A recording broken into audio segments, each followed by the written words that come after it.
Zabulon, dans ta sortie de Varim 33 2.18, ce qui signifie que Hod est le dernier des 5 séphiroth, Z, Gvura, Tiferet, Netza et Hod, qui est la mesure de l'expansion de la lumière de Bina, d'elle vers le bas. C'est considéré comme une sortie des grades. Dans le grand calcul, il y a 7 séphiroth, Z, Gvura, Tiferet, Netza, Hod, Ilzod et Malkout. Ensuite, il est écrit, Zabulon habitera au bord de la mer, et il sera un havre pour les navires. Bereshit 49 2.13, c'est-à-dire, jusqu'à Malkout qui est appelé à la fois une mer et un navire. Quelle est la raison pour laquelle il habite jusqu'à Malkout? C'est parce que sa frontière, ou sa cuisse, sera à Tsidon et Bidem, car la mesure de sa cuisse, Hod, s'étend jusqu'à Malkout qui s'appelle Tsidon. 201. Benjamin resta au-dessus, entre les cuisses, étant Uzod. Et bien que Joseph soit Uzod, Joseph était son image sur terre, qui est Malkout, pour être utilisé dans ce monde, qui est Malkout. Moïse l'utilisa, comme il est écrit, et Moïse prit avec lui les ossements de Joseph. Shemot 13h19. Benjamin s'est élevé jusqu'à Uzod Zahir Ampin, et Benjamin est le juste du monde, étant Uzod. 202. Au-dessous des genoux, il y a 2 parts de plus, ce sont Dan et Naphtali, Gad et Haché. Dans la jambe gauche, Dan atteint l'articulation du pied, c'est-à-dire la partie moyenne, Naphtali est le segment du pied, c'est-à-dire la partie inférieure. C'est pourquoi Naphtali est une biche que l'on a laissé perdre. Bereshit 49 2.21, car il a le pied léger. Dans la jambe droite se trouve Gad, qui vaincra enfin Ebidem 19, c'est-à-dire jusqu'à l'articulation du talon, qui est la partie médiane. Haché est dans la section du talon droit, c'est-à-dire la partie inférieure, d'où qu'il trempe son pied dans l'huile. Tes chaussures seront en fer et en laiton. De Varim 33 2.24. Ainsi, dans les 3 segments de la jambe droite se trouve Issachar dans la partie supérieure, Gad au milieu et Haché dans la partie inférieure. Dans les 3 parties de la jambe gauche se trouve Zébulon dans la partie supérieure, Dan au milieu et Naphtali dans la partie inférieure. Toutes ces 12 tribus sont des formes célestes après la forme céleste, puisqu'il était des personnes réelles dans ce monde. La Shechina a été perfectionnée par eux, à travers les 12 parties, qui sont les 12 flux qui ont été tirés d'Israël lui-même, qui est Zahir Ampin, comme il est écrit. Tous ceux-ci, et les, sont les 12 tribus d'Israël. Bereshit 49 2.28. Les flux d'Israël sont appelés Élé à partir desquels le nom mis s'étend, pour que le bâtiment soit adapté, afin qu'Israël soit inclus dans le nom Elohim. Al-Ef Lamed et Yud Mem, Élé, Al-Ef Lamed et Israël en général est mis, même Yud, uni Élé avec lui, pour faire de l'édifice un tout, en un seul vrai nom. 203. C'est ce que le ministre d'Ésaü dit à Jacob, comme il est écrit, car tu as contesté avec Elohim. Bereshit 32 2.29, c'est-à-dire, ci-dessus, depuis qu'il a rassemblé les lettres des laits de l'homme et de la femme pour être inclus dans le nom d'Elohim, qui a été joint et rendu complet par la première correction dans le premier établissement. Tout cela, et les, sont les 12 tribus d'Israël. Il s'agit certainement du premier édifice, où s'opère la jonction de Mi avec Élé. 204. Par conséquent, Israël ne périra jamais. S'ils avaient péri, le ciel nous en préserve. Le nom d'Elohim n'aurait pas existé. C'est la signification de « Et tu as retranché notre nom de la terre, et que feras-tu pour ton grand nom » Yoshua 7 2.9. À savoir ce grand nom, le premier établissement, le premier nom Elohim. Maintenant que les Israéliens sont en exil, c'est comme si l'établissement entier s'était effondré. Dans le futur, lorsque le Saint, béni soit-il, rachètera ses enfants de l'exil, Mi et les qui étaient séparés en exil s'uniront et le nom Elohim sera dûment complet et le monde sera parfumé. C'est la signification de, qui sont ces, hébreux Mi, qui volent comme un nuage, et comme les colombes à leurs fenêtres. Yeshaïa 62.8. 205. Comme le nom est un tout, il n'est pas écrit, Mi et les qui volent comme un nuage, mais Mi et les comme un nom indivisible. C'est le nom Elohim. Car maintenant, en exil, Mi est monté pour ainsi dire dans Malkout, et la mer, à savoir Malkout, a disparu des enfants, Israël. Les enfants sont tombés et le nom Elohim, qui était entier, étant le premier grand nom, s'est effondré. 206. Pour cela, nous prions et sanctifions dans les synagogues le nom d'Elohim, afin qu'il soit établi comme autrefois, et nous récitons le Kaddish moins que son grand nom soit exalté et sanctifié.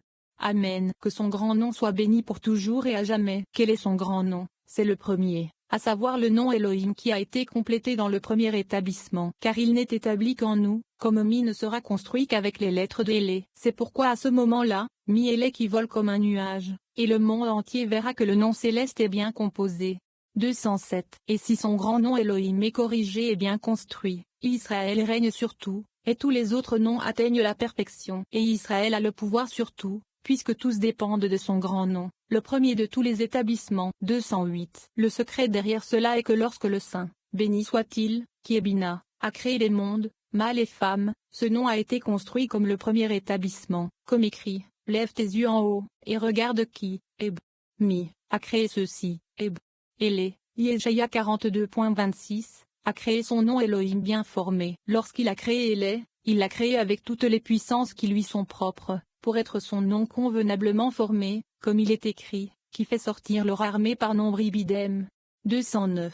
Il demande ce que signifie par nombre, donc qui fait sortir leur hôte par nombre, et répond, le Saint, béni soit-il, a un fils qui brille d'un bout à l'autre du monde. C'est un arbre grand et fort, Ilzod Zahir Ampin, s'assit atteint la hauteur du ciel, qui est Zahir Ampin, que l'on appelle le ciel, et à sa fin, ses racines s'étendent et s'enracinent dans la terre sainte, qui est le Malkout, selon le verset, pour tout ce qui est dans le ciel et sur la terre. Yamim 29 2.11. Son nom est le nombre. Il prend naissance dans le ciel supérieur, c'est Zahir Ampin, et 5 firmaments sont suspendus dans le ciel, qui sont Jded, Gvura, Tiferet, Netzayod jusqu'à ce nombre, qui est le 6e firmament, Namelzod. Tous les firmaments reçoivent le nom nombre, Mispar, pour Elzod, comme écrit, les cieux déclarent, Mesaprim, Tuzlim 19 2.2. En raison de ce nombre, le ciel entier, les 5 firmaments, portent ce nom à cause de lui. D'où qui fait sortir leur armée par le nombre, car si ce nombre n'existait pas, il n'y aurait jamais d'armée et de génération, car Elzod produit des descendants. Nous entendons une explication de qui peut compter la poussière de Jacob, et le nombre de la 4e partie d'Israël. Et beaucoup de ceux qui dorment dans la poussière de la terre se réveilleront. Le marchand dit que la poussière de la terre a été vue dans le livre d'Hénoch comme les lettres flottant dans l'air. La poussière est la première poussière, c'est-à-dire le corps du mort sans enfant, et la terre est la seconde, corrigée, le corps de l'homme incarné qui corrige la première. Dans les temps à venir, ceux qui sont corrigés sont destinés à vivre pour toujours, et l'autre côté sera retiré du monde. Le repentir brise de nombreuses sentences et verdicts, et rien ne résiste au repentir. Dieu accepte tous ceux qui se repentent, car il est plein de compassion et de miséricorde. Le Saint, béni soit-il, voit les voies de celui qui marche dans le mal, et lui tient la main, et lui donne la guérison, et le conduit dans le vrai chemin. 210. À ce propos, il est écrit, qui peut compter la poussière de Jacob et le nombre de la 4e partie d'Israël. Bemidbar 23h10. Il y en avait 2 qui comptaient le troupeau dont il faisait le numéro, car le mauvais œil n'avait aucun pouvoir sur eux. Qui peut compter la poussière de Jacob fait référence à celui qui compte. Le nombre de la 4e partie d'Israël désigne le 2e recenseur. 211. Sur ces 2-là, le mauvais œil n'a aucun pouvoir, car qui peut compter la poussière de Jacob fait référence aux pierres saintes, aux pierres fortes, d'où l'eau jaillit dans le monde. C'est de cela qu'il est écrit, et ta postérité sera comme la poussière de la terre. Béréchit 28 2.14. De même que la poussière du monde est bénie à cause de lui, ainsi, et toutes les nations de la terre seront bénies en ta semence. Béréchit 22h18, comme la poussière même de la terre. Le nombre est le second énumérateur, qui a compté de manière à ce que toutes ces femelles, les perles célestes, reposent sur le lit sur lequel Jacob était couché, qui est Malkout.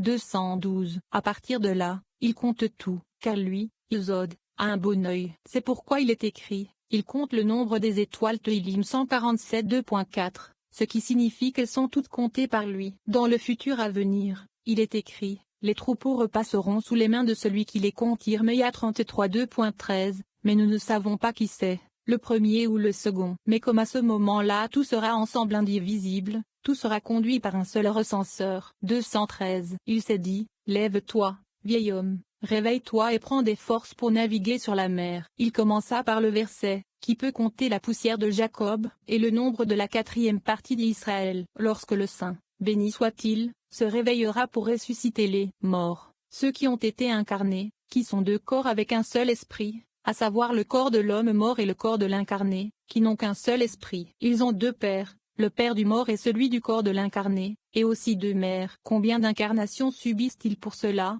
jusqu'à ce qu'un seul soit corrigé? Car bien que nous ayons appris cela et qu'il en soit ainsi, cependant qui peut compter la poussière de Jacob, c'est le premier qui compte qui amendera tout, tous les corps incarnés, et rien ne sera perdu, donc tout ressuscitera. 214. Nous avons étudié, et beaucoup de ceux qui dorment dans la poussière de la terre se réveilleront. Daniel 12 2.2. La poussière de la terre est comme il est dit dans le livre d'Hénoch que les amis regardèrent les lettres flottant dans l'air, qui sont Aleph et Indalet Pemem Tavresh, qui formulent poussière de la terre. 215. C'est pourquoi j'ai loué les morts qui sont déjà morts. Qoélé 4 2.2, qui sont les lettres de la poussière de la terre, c'est-à-dire à la fois les morts de l'aspect de la poussière et les morts de l'aspect de la terre. Une voix s'élève pour informer, en le disant pendant le deuxième édifice, qui est le corps de l'incarné, qui corrige à la fois le corps des morts de l'aspect de la poussière, et le corps entièrement, qui est l'aspect de la terre. C'est elle qui dit, ainsi j'ai loué les morts, c'est-à-dire qu'elle les corrige. La poussière est la première poussière, c'est le corps de l'homme mort.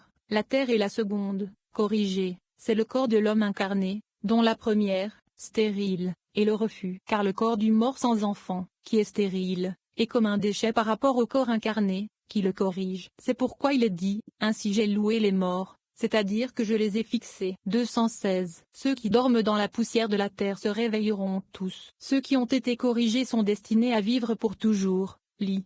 Pour le monde. De quel monde s'agit-il? C'est le monde inférieur, à savoir Malkout, car ils n'ont pas mérité d'être dans le monde supérieur, mais ils ont descendu dans le monde féminin. Ceux qui n'ont pas mérité la correction seront à la honte et au mépris éternel. Daniel 12 2.2. Il demande, ce qu'est le mépris, et dit que l'autre côté sera retiré du monde, et le Saint, béni soit-il, laissera ceux qui ont coulé de ce côté pour que les gens s'interrogent. C'est le sens de à la honte et au mépris éternel. 217. Qui est à l'origine de tout cela? L'homme qui n'a pas voulu être fécond et procréer dans le monde ni maintenir la sainte alliance. Il a donc provoqué tout cela, et toutes les incarnations que j'ai mentionnées jusqu'à présent. Il se dit, jusqu'ici, vieil homme. Il resta silencieux un moment. Les amis étaient stupéfaits et ne savaient pas si c'était le jour ou la nuit, ou s'ils étaient là ou non. 218. Le vieil homme a commencé par, si tu achètes un serviteur hébreu, il servira pendant 6 ans, et pendant la 7e. Shemo 21 2.2. Ce verset prouve tout ce que nous avons dit. Venez et voyez, chaque homme est à l'image du monde masculin,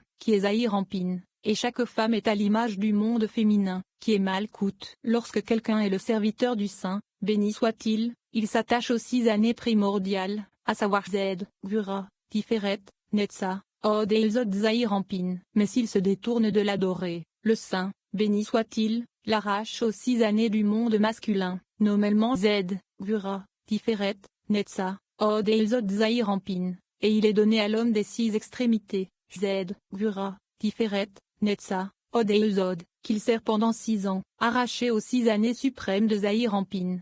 219. Après cela, il descend de là et est donné au monde féminin. Celui qui ne voulait pas habiter dans le monde masculin, descend pour habiter dans le monde féminin, qui est Malkout. La Nukva vient, qui est la 7e Séphira, et le prend. Il est dit d'elle, et à la 7e, il sortira libre ibidem. Désormais, il est du monde féminin. 220. S'il ne veut pas être entretenu par elle ou par sa rédemption, en disant, j'aime mon maître, je ne sortirai pas libre ibidem 5, il descend pour se cliver en bas, en s'attachant à l'autre côté. Désormais, il est arraché au monde des hommes et au monde des femmes, parce qu'il a rejoint les serviteurs de l'autre côté. 221. Maintenant qu'il en est ainsi, et qu'il est attaché à l'autre côté, il a besoin d'une tare, d'être marqué d'une marque de tare, à savoir, et son maître lui percera l'oreille avec une épée ibid 6, ibidem 6, puisque toute tare est liée à l'autre côté. Ensuite, il le servira pour toujours, lit, jusqu'au monde, ibidem, c'est-à-dire jusqu'au jubilé appelé monde. À partir du jubilé, il s'incarne à nouveau et retourne dans le monde comme auparavant,